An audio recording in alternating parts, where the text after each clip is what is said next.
আসসালামু আলাইকুম। বড়ইয়ের টক ঝাল মিষ্টি আচারের রেসিপি শেয়ার করব।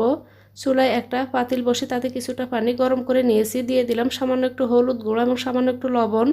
বোটা ছাড়িয়ে বড়ই আমি খুব ভালোভাবে ধুয়ে নিয়েছি। এবার বড়ইগুলো দিয়ে 3 থেকে 4 মিনিট চুলায় রাখবো। পানি থেকে বড়ইগুলোকে তুলে নিলাম। চুলায় একটা ফ্রাই প্যান বসিয়ে তাতে দিয়ে দিলাম সরিষার তেল। এবার দিয়ে দিচ্ছি আমি বড়ইগুলোকে, দিয়ে এখানে দিয়ে দিব আদা বাটা ও রসুন বাটা, সাথে দিয়ে দিব হলুদ গুঁড়া, মরিচ গুঁড়া, গরম মশলার গুঁড়া এবং ভাজা জিরার গুঁড়া। দিয়ে দিলাম স্বাদ মতো লবণ। দিয়ে এগুলোকে আমি কিছুক্ষণ মিশিয়ে নিব।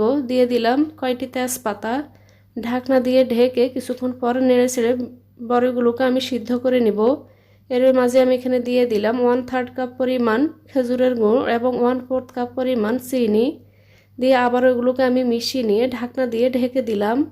এবার এরকম একটি ম্যাশার দিয়ে আমি বড়িগুলোকে ম্যাশ করে নিব। তো পুরোপুরি ম্যাশ না করে এরকমভাবে আমি ম্যাশ করে নিয়েছি। দিয়ে দিব ভাজা শুকনো মরিচ, ভাজা পাঁচফোড়ন গুঁড়া এবং ভাজা গোলমরিচের গুঁড়া। দিয়ে আবার এগুলোকে কিছুক্ষণ মিশিয়ে নিয়ে আমি এখানে বড়িগুলোর আচার তৈরি করে নিলাম।